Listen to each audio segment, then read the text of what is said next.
Well, China's countermeasures against the U.S. tariffs are set to take effect on Monday.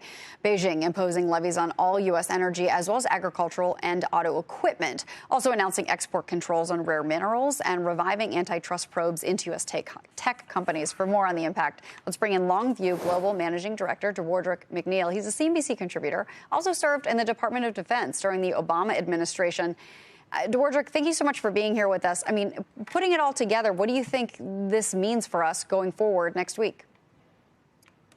Thanks for having me, Courtney. Great to see you. Listen, I think we are just at the beginning of what I think will be an extended process of the tariff wars, the trade wars, a repeat in some ways of 2018. And for China, I think this was a measured response to what I thought was a very small 10% from Trump. But what we're likely going to see, Courtney, is everyone is holding fire until after April 1st, when the America First trade policy executive order request reports back on how Trump then may be able to do a broader tariff approach to China. So I think measured now, but there's a lot of runway ahead of us with respect to tariffs. How much of this do you think will stay in place, and how much of it is being used as a negotiating tool? Those early, the initial headline about China and Mexico then very quickly got walked back, at least a delay in the timing for some discussion. Could that happen at all here? Is this negotiation more than a tariff that stays in place like the ones that we've seen that have been in place now since 2018?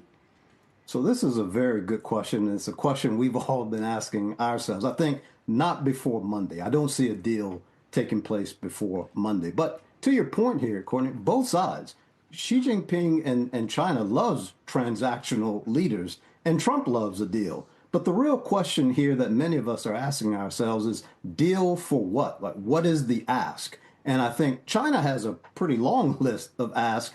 I'm unsure what our asks are and whether or not what we're asking for is negotiable. There are certain things that, as you well know, they're just not negotiable with respect to China. Not funding state-owned enterprises, for example. That's not going to happen. So the question I have is, what is the ask? I agree that both sides are willing to negotiate, but we need to know what that negotiation entails. Dewardric, to Courtney's point, do you think a lot of this stuff is sort of getting numb to the people that invest around it because it's going on for so long? We've already argued what the tariff reaction would be way before we even saw what the real tariff news was going to be. But when you talk about China specifically, because that's the one that's most important, their economy is a lot weaker than I think we know it to be, A. And B, we seem to have the leverage over China. So ultimately, do you think this is more stick than carrot, and we should prevail since their economy is a lot weaker than ours?